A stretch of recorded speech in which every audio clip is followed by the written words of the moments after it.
सही सूचना उचित मार्गदर्शन यानी स्टडी विद मनोज चैनल पर आप सभी का हार्दिक स्वागत और अभिनंदन है।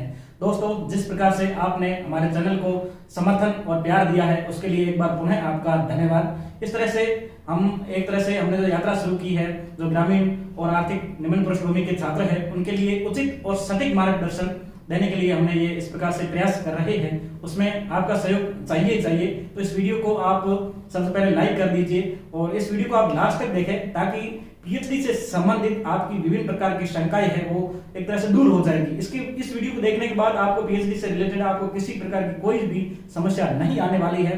दोस्तों, आज हमारे समक्ष एक ऐसी सक्सेस आपके समक्ष हम लेकर आए हैं जिन्होंने अपनी शिक्षा बाड़मेर से प्रारंभ करते हुए वर्धा यूनिवर्सिटी जो हिंदी जगत के लिए जानी जाती है वहां पर अपना जो पीजी को कंप्लीट किया। उसके बाद में उन्होंने इस प्रकार से अपनी तैयारी को जारी रखा कि नेट डायरेक्ट उनकी एक तरह से पीजी के साथ ही निकल गई और उन्होंने सीधा पीएचडी में सेंट्रल यूनिवर्सिटी में प्रवेश ले लिया। उसका बहुत ही बेहतरीन फायदा हुआ। अब हम सीधा इनसे जानते हैं कि किस प्रकार से उन्होंने तैयारी की और कैसे कुछ हुआ। तो सबसे पहले संजय दान जी, आपका स्टडी विद मनोज चैनल पर स्वागत है। नमस्कार मनोज दान जी और सभी दर्शकों को मेरा नमस्कार। आपका धन्यवाद मनोज दान जी कि मुझे ये माध्यम दिया जिसके माध्यम से मैं उन अनगिनत दर्शकों से जुड़ सकता हूं और उनके मन की कुछ शंकाओं को, जो उनकी शंकाएं हैं पीएचडी में प्रवेश लेने से संबंधित, उनका मैं निराकरण कर सकता हूं। आपका धन्यवाद। संजय दान जी, सबसे पहले तो आप थोड़ा ये बताइए कि आपकी शिक्षा कहाँ हुई, थोड़ा ताकि दर्शक जान सके कि उनकी शिक्षा कहाँ हुई ताकि वो अपने से रिलेटेड कर पाए। मेरी जो प्रारंभिक शिक्षा है, विद्यालय शिक्षा, वो बाड़मेर से हुई। तत्पश्चात मैंने जयपुर से ग्रेजुएशन किया। ग्रेजुएशन के पश्चात में मैंने हिंदी साहित्य में मेरे थोड़े ज्ञानवर्धन के लिए मैंने अंतर्राष्ट्रीय हिंदी विश्वविद्यालय महात्मा गांधी अंतर्राष्ट्रीय हिंदी विश्वविद्यालय वर्धा में जो स्थित है वहां से मैंने एमए की और उसके पश्चात उसी के साथ मेरा उसी दौरान थर्ड सेमेस्टर में मेरा जेआरएफ निकल गया और उसके बाद मैंने राजस्थान केंद्रीय विश्वविद्यालय में हाल में मैं तीसरे साल का शोधार्थी हूँ पीएचडी का और मेरा पहले ही चांस में वहां पर हो गया था। सबसे पहले तो संजय दान जी, आपको पीएचडी के लिए इस प्रकार से आपने सफलता अर्जित की। जेआरएफ भी उन्होंने प्रथम प्रयास में हासिल कर ली और पीएचडी भी उन्होंने प्रथम प्रयास में सेंट्रल यूनिवर्सिटी में एडमिशन लेना बहुत ही बेहतरीन बात होती है। आप अपने सीनियर वगैरह से पता कीजिए तो आपको पता चलेगा कि कितना लंबा प्रोसेस और कितना कठिन प्रोसेस होता है।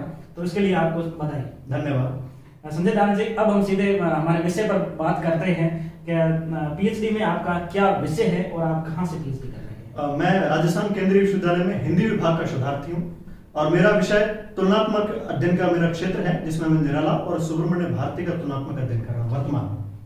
चलिए दोस्तों, ये आप समझ लीजिए कि कितना उन्होंने कठिन विषय चुना है। तुलनात्मक जो अध्ययन होता है ये सबसे एक तरह से कठिन पीएचडी मानी जाती है। वो भी एक तरह से निराला साहब और सुब्रमण्यम भारती दोनों ही अलग विषय के भी हैं, दोनों के माध्यम अलग है। उनके बीच में तुलनात्मक अध्ययन ये होता है छात्र का पढ़ना और पढ़ने को अपना जीवन का दर्शन बनाना। इस प्रकार से उन्होंने अपनी मेहनत को किया है। इसलिए आप वीडियो को देखोगे तो आप पता चलेगा किस प्रकार से लोग पढ़ते हैं ताकि आपके अंदर भी एक पढ़ने की आग लगे, एक वो आप अपने सपने आपने सोचे हैं उनको पूर्ण कर सके। अब हम इनसे जानते हैं कि संजय दान जी, ये बताइए कि आखिर लोगों को ये पता नहीं पीएचडी है क्या। लोग इसे फालतू की चीज मानते हैं कई लोग। तो पीएचडी के बारे में शंका दूर कीजिए। अगर मैं सीधे और सरल शब्दों में कहूं तो पीएचडी शोध कार्य से प्राप्त एक उच्चतर शैक्षणिक डिग्री है।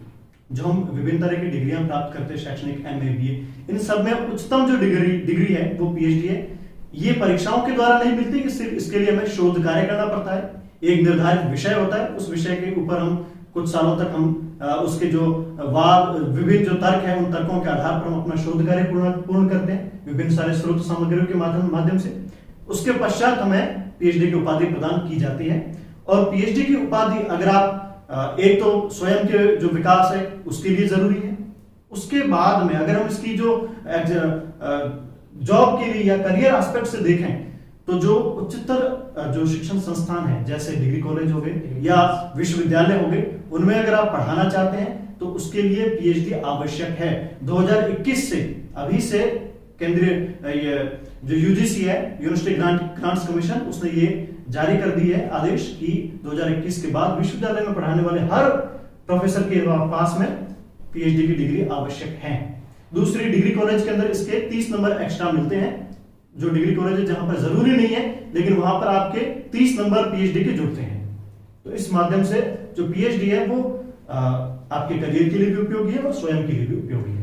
तो दोस्तों, ये आप जान पाए कि जो शिक्षा नीति 20 के अंतर्गत भारत सरकार की जो आई है उसमें इस तरह से पीएचडी को एक तरह से बहुत ज्यादा इंपॉर्टेंस दे दी गई है और यूजीसी ने भी उसको फॉलो करते हुए अपनी नई जो गाइडलाइंस जारी की है उसमें अगर आप एक दो चीजें होती है, जैसे स्टेट यूनिवर्सिटी के अंदर जो असिस्टेंट प्रोफेसर वगैरह बनते हैं, दूसरी जो यूनिवर्सिटी में सीधे प्रोफेसर बनते हैं उनमें काफी कुछ चेंज कर दिया गया है और जो इंटरव्यू में छंटनी होती है उसमें 30 नंबर पीएचडी वालों को दिए जाएंगे एक्स्ट्रा जो छंटनी के लिए।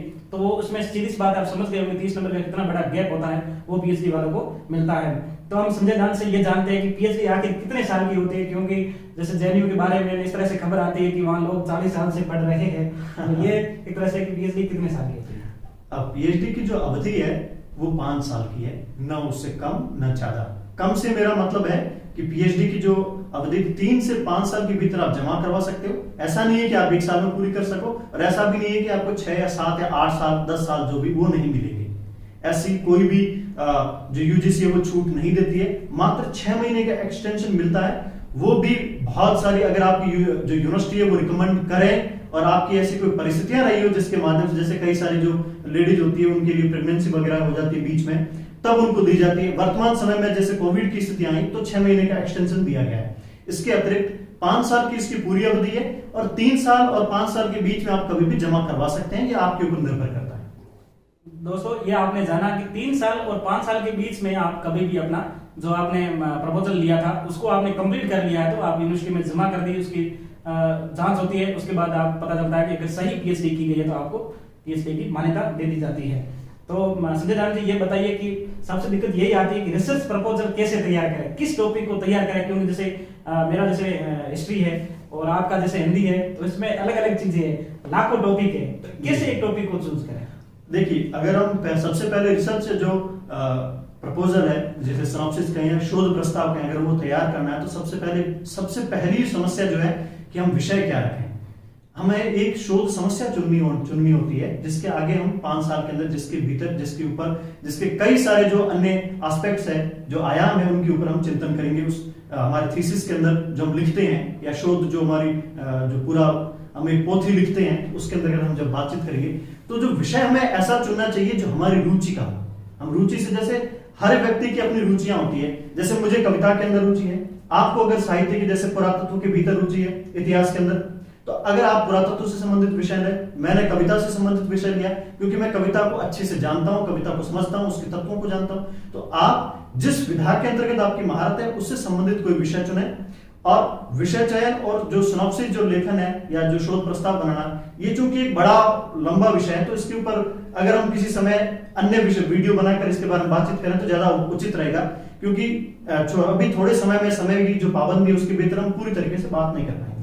दोस्तों साथियों, ये कितनी बड़ी बात है कि सर ने अपना कीमती समय आपको दिया है कि मैं रिसर्च प्रपोजल के लिए अलग से एक वीडियो बनाऊंगा, क्योंकि ये बहुत महत्वपूर्ण चीज है और इसी आधार पर आपको सब्जेक्ट मिलता है, इसी आधार पर आपको पीएचडी में प्रवेश से लगाकर उसकी आपको जो यात्रा है ना, 1 साल से लगाकर 5 साल की यात्रा उसी एक टॉपिक पर निर्भर रहने वाली है। तो ये कितना महत्वपूर्ण वो सब्जेक्ट है, इस पर हम अलग से एक वीडियो मिस्टर संजय दान के द्वारा आएगा, वो आपको जरूर देखना ही है।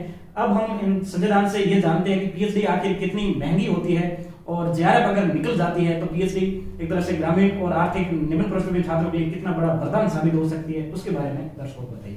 पीएचडी देखिए कई जगहों पर होती है, केंद्रीय विश्वविद्यालय में होती है और उसके बाद में राज्य विश्वविद्यालय जो होते हैं उनमें भी होती है, कुछ डीम्ड यूनिवर्सिटियां भी होती है उनमें भी होती है और कुछ प्राइवेट संस्थान भी है उनमें भी, जो जिनको यूजीसी ने मान्यता दे रखी यूनिवर्सिटी की, उनमें होती है। तो जो मेरा तो यही आपसे सबसे निवेदन रहेगा कि जो सरकारी माध्यम है, जैसे राज्य यूनिवर्सिटी, राज्य के विश्वविद्यालय और केंद्र के जो विश्वविद्यालय, उन्हीं में पीएचडी करें। हालांकि पीएचडी की डिग्री बराबर होती है, अगर केंद्रीय विश्वविद्यालय से की है या आपने राज्य विश्वविद्यालय से की है, दोनों की मान्यता बराबर है, दोनों का वेटेज बराबर है, कहीं पर कोई भी उसमें डिस्क्रिमिनेशन नहीं है। पीएचडी की अगर आपने जो महंगे की बात की तो उसकी जो फीस होती है केंद्रीय विश्वविद्यालयों के अंतर्गत तो काफी कम फीस होती है, जैसे अंतरराष्ट्रीय हिंदी विश्वविद्यालय के अंदर मात्र साल की 6200 रुपए लगते हैं, और जो मैं जहां से कर रहा हूं राजस्थान केंद्रीय विश्वविद्यालय, वहां से लगभग 11 से 12 हजार रुपए सालाना जो फीस होती है वो उसकी पीएचडी की होती है, जो एक सामान्य रूप से इतनी ज्यादा फीस नहीं है, हर व्यक्ति इसको अफोर्ड कर सकता है। इसके बाद में आपने बात की कि अगर हम जेआरएफ निकला हुआ है, जो फेलोशिप होती है कई तरह की हमको मिलती है, उसके ऊपर भी मैं मनोरंजन से चाहूंगा कि एक दिन वो इसके ऊपर वीडियो बनाए कि यूजीसी किस किस तरह की फेलोशिप देती है, क्योंकि एनएफ ओबीसी मिलती है, आरजीएनएफ मिलती है और सिंगल जो गर्ल चाइल्ड होता है उसके लिए भी एक तरह की है, और अन्य जो जितने भी फेलोशिप है उनके ऊपर आप कभी वीडियो बनाए। जेआरएफ के अंतर्गत हमें 31,000 रुपए तो सीधा पैसा मिलता है, जो जेआरएफ की मूल राशि है। उसके अतिरिक्त हमें हाउस रेंट वापस मिलता है, एचआरए जिसको हम कहते हैं, वो हमको वापस मिलता है। अगर आपने हॉस्टल ले रखा है तो हॉस्टल फ्री हो जाएगा या आपको हॉस्टल की फीस वापस मिल जाएगी। इसके अतिरिक्त जो हमारी स्टेशनरी है, पाठ्य पुस्तकें हमें खरीदनी है, उसके लिए आपको सालाना 10,000 रुपए का कंटिजेंसी अलाउंस मिलता है, जिसके माध्यम से आप अपना शोध कार्य जारी रख सकते हैं।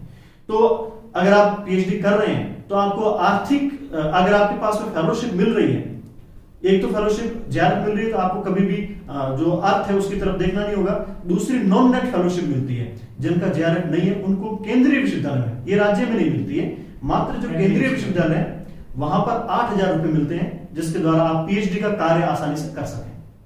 तो संजय दान ने जिस प्रकार से बताया कि जेआरएफ अगर आप निकाल देते हैं, उसके बाद में अगर पीएचडी करते हैं तो आप समझ गए होंगे कि 35 से 40,000 रुपए पर मंथ मिलते हैं। तो आसानी से आप अपनी पीएचडी भी जारी रखिए, उसके बाद में जो तैयारी करनी है वो भी जारी रखिए। बढ़िया रिसर्च में क्या होता है कि जैसे साइंस वाले होते हैं उनको तो बहुत ज्यादा यात्राएं करनी होती है, विदेश में भी कई बार यात्राएं करनी होती है, लेकिन जो मानवीय की विषय उनके लिए भी सोर्स ढूंढना, जैसे हिस्ट्री में तो उनको पुरातात्विक खोज करनी, जैसे हिंदी में है तो उनके लिए भी कई सारी किताबों की जरूरत होती है, कई सारी लाइब्रेरियां जाना पड़ता है, पुस्तकालयों का विजिट करनी पड़ती है। तो इस प्रकार से वो जेआरएफ वाले साथी है, अगर तो जेआरएफ है इस साल आपको बहुत बेहतरीन मौका है। एक तो मई में एग्जाम होने वाला ही है, फिर जो जून वाला और दिसंबर 2 यानी और आ जाएंगे, तो साल में 3 एग्जाम होंगे। अगर आप अभी इसमें आप तैयारी कर रहे हो और हमारे बहुत सारे वीडियो हमने इस पर बनाए हैं, वो जरूर आप देखें। अब हम संजय दान से ये जानते हैं कि ये कोर्स वर्क क्या होता है और इसका क्या इंपोर्टेंस है, क्या सावधानियां रखनी चाहिए, किस प्रकार से उसमें एक तरह से क्या क्या समस्या है। हाँ, जैसे हम जो शोध कार्य करते हैं तो उसकी एक निर्धारित विधि है, जो प्रविधि होती है कि किस तरीके से किया जाए, कैसे हम किसी जो शोध कार्य के अंदर स्रोत को लेंगे, स्रोत के बाद में किस तरीके से हमारे निष्कर्ष निकालने हैं, किस तरीके से हम उसका विश्लेषण करेंगे।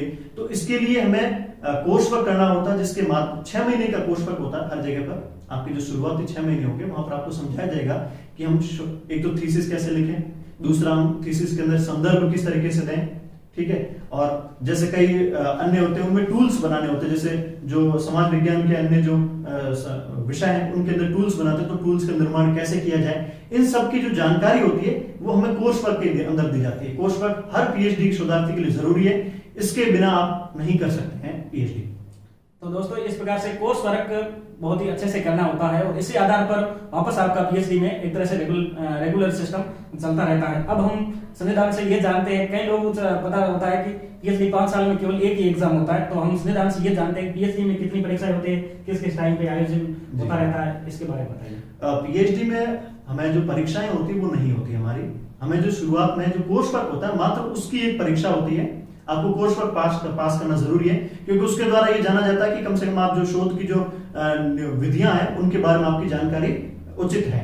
तो वो कोर्स वर्क की एक परीक्षा होती है। इसके अतिरिक्त कोई जो जैसे हमारी जो बीए और एमए में परीक्षाएं होती है वैसी कोई वार्षिक या अर्धवार्षिक परीक्षा नहीं होती है। इसमें 6 महीने के अंदर रिसर्च कमेटी की मीटिंग बैठती है, अलग अलग जगहों पे नाम होते हैं, जिसको डीआरसी कह दीजिए, आरआरसी कह दीजिए। रिसर्च कमेटी की मूल रूप से जो विभागीय कमेटी होती है उसकी मीटिंग बैठती है।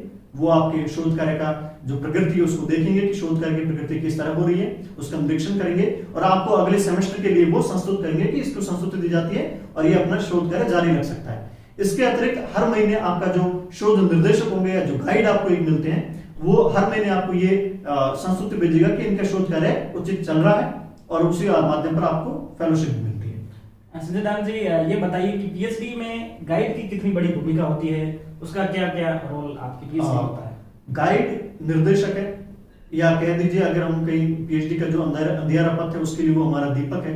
गाइड के सहयोग के बिना पीएचडी संभव नहीं है, क्योंकि हम जो शोधार्थी होते हैं हमने हमारे पास में कोई अनुभव नहीं होता शोध के कार्य का। इससे पूर्व कुछ लोगों के पास एमफिल होती थी, वर्तमान में एमफिल की जरूरत रही नहीं है।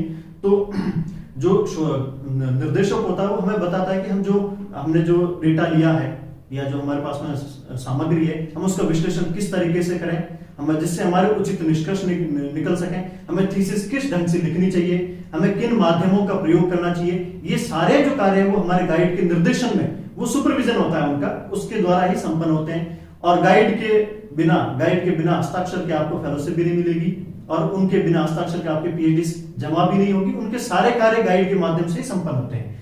आप जो आपके जितने भी कार्य होंगे उन सबके लिए जिम्मेदार गाइड ही होता है। बिल्कुल, गाइड है वो आपका एक तरह से सहचर होता है, वही एक तरह से आपको अंगुली पकड़कर आपको सिखाता है कि किस प्रकार से पीएचडी में आपको कोर्स वर्क को कंटिन्यू रखना है, कैसे कैसे उसमें एक तरह से पॉसिबिलिटीज होती है, कैसे कैसे रिफॉर्म करना है, वो सब बताता है। इस प्रकार से संजय दान ने अभी बात कर ली है एमफिल की, तो नई शिक्षा नीति 2020 में आई है, उसमें एक तरह से एमफिल को पूरी तरह से उसकी मान्यता को मेरा मानना है रद्द कर दिया है। तो अब क्या एमफिल करनी चाहिए या सीधा ही पीएचडी में एडमिशन लेना चाहिए? मेरी सलाह तो ये रहेगी कि आपको एमफिल नहीं करनी चाहिए, और उसका कारण ये है क्योंकि देखिए जो एक सामान्य जो विद्यार्थी होता है वो कम से कम 21 से 22 साल की उम्र तक एमए कर पाता है। उसके बाद में पीएचडी की जो अवधि वो 5 साल की है, कि हम अगर जी तोड़ भी कर ले तो 3 से 4 साल के भीतर भीतर कर भी ले तब भी 26 से 27 साल की उसकी उम्र हो जाती है। और पीएचडी लगभग जगहों पर 2 साल की है, कुछ जगहों पर 1 साल की है। तो हमें पीएचडी मूल रूप से पीएचडी पहले ये था कि आपके लिए पीएचडी के लिए जरूरी था कि आपका एमफिल करना है, परंतु वर्तमान में जो पीएचडी के लिए न्यूनतम अर्हता है वो है एमए। एमए के अंदर आपके 55% होने चाहिए, इसके अतिरिक्त कोई नहीं है। आपके पास में नेट जेआरएफ हो वो एडिशनल क्वालिफिकेशंस है, मूल जो है वो एमए है। तो जब हमारे लिए वो न्यूनतम अर्हता नहीं रही है, और जो एमफिल है वो लघु शोध है, हम जब बृहत शोध कार्य कर रहे हैं पीएचडी, तो हमें लघु शोध की आवश्यकता नहीं है, और अब उसका और कोई अतिरिक्त नंबर भी नहीं जुड़ते हैं, पहले जुड़ा करते थे अब नहीं जुड़ते। तो संजय दान से हमने इस प्रकार से काफी कुछ चीजें जान ली है कि पीएचडी में कैसे करनी है, क्या प्रवेश का सिस्टम है, जेआरएफ क्या होती है, उसका क्या क्या बेनिफिट्स मिलता है। अब हम थोड़ी इनसे स्टडी के बारे में भी चीजें जान लेते हैं, इसके बारे में आपके भी कुछ क्वेरीज होगी। तो संजय दान जी ये बताइए कि आप इस प्रकार से कैसे मतलब किस प्रकार से स्टडी करते हैं। आपने विभिन्न प्रकार की सफलताएं लगातार अर्जित कर रहे हैं, और 1-2 साल में एक तरह से हम सब जानते हैं कि आप संजय दान से डॉक्टर संजय दान भी बनने वाले हैं। तो कुछ बताइए, पढ़ाई के बारे में टिप्स बताइए। देखिए, मेरा तो एक ही मानना है कि आपकी जो सबसे पहले आप ऐसा कोर्स चुनिए, आप जिसमें भी कर रहे हैं, जो आपके मनोनुकूल हो। अगर आपके मन का विषय नहीं होगा तो आप पढ़ने नहीं लगेंगे और आपके लिए वो बोझ बन जाएगा। तो बोझ से अच्छा है कि आप क्योंकि हर विषय के अंतर्गत आपके करियर के लिए बहुत सारी संभावनाएं हैं। वैसे हिंदी विषय जो है वो बहुत एक आम विषय माना जाता है, परंतु साहित्य में अनंत संभावनाएं हैं, जॉब की भी और स्वयं के विकास की भी। तो मैं चूंकि ये मेरा दिल के करीब बहुत विषय रहा है, तो मुझे कभी पढ़ना बोझ लगता नहीं है। उसके बाद में आप साहित्य के अंतर्गत बहुत सारे लोगों ने लिखा है, तो केवल उन विद्वानों को पढ़िए, उनका चिंतन पढ़िए जो प्रमाणिक हो। जैसे अगर आप साहित्य का इतिहास पढ़ रहे हैं या साहित्य आलोचना पढ़ रहे हैं, तो आपको रामचंद्र शुक्ल को पढ़ना चाहिए, हजारी प्रसाद द्विवेदी को पढ़ना चाहिए, या फिर आप बच्चन सिंह को पढ़िए। मैं आपको ये सलाह नहीं दूंगा कि आप उन किताबों को जो मार्केट में बिकती रहती हैं जिनको पढ़िए, जिनके अंदर मात्र तथ्यों का संग्रह है, क्योंकि उससे कुछ आपको होना जाना नहीं है। आप परीक्षाएं कोई पास कर लेंगे, उससे कोई फायदा नहीं होगा आपका, ना आपका स्वयं का विकास होगा, क्योंकि तथ्य तो आपको कहीं पर भी मिल जाएंगे। बिल्कुल, ये संजय दान ने सही बात बताई है कि जिस प्रकार से हम एक तरह से वनडे एग्जाम की टाइप से सब एग्जाम को पास करते हैं, उनकी गाइड्स को पढ़ते हैं, उसमें आपका इतना बड़ा विकास नहीं हो सकता। अगर आप एक तरह से अपने बहुत ज्यादा विकास करना चाहते हो, उसमें रिसर्च करना चाहते हो, आप भी चाहते हो कि हमारा नाम आए बुक के अंदर कि डॉक्टर महेश कुमार या आपका जो भी नाम है उसके अनुसार, तो ये तभी आएगा जब आप बहुत ज्यादा किताबें अच्छे से पढ़ते हैं, ऑथेंटिक। अगर एक ढंग से कहें तो आपको एग्जाम सेंट्रिक होकर नहीं पढ़ना है, आपको नॉलेज सेंट्रिक होकर पढ़ना है। अगर आपका ज्ञान आपके केंद्र में होगा तो आपको कोई भी परीक्षा पास करने से रोक नहीं सकता है। ये बिल्कुल सही बात बताई है।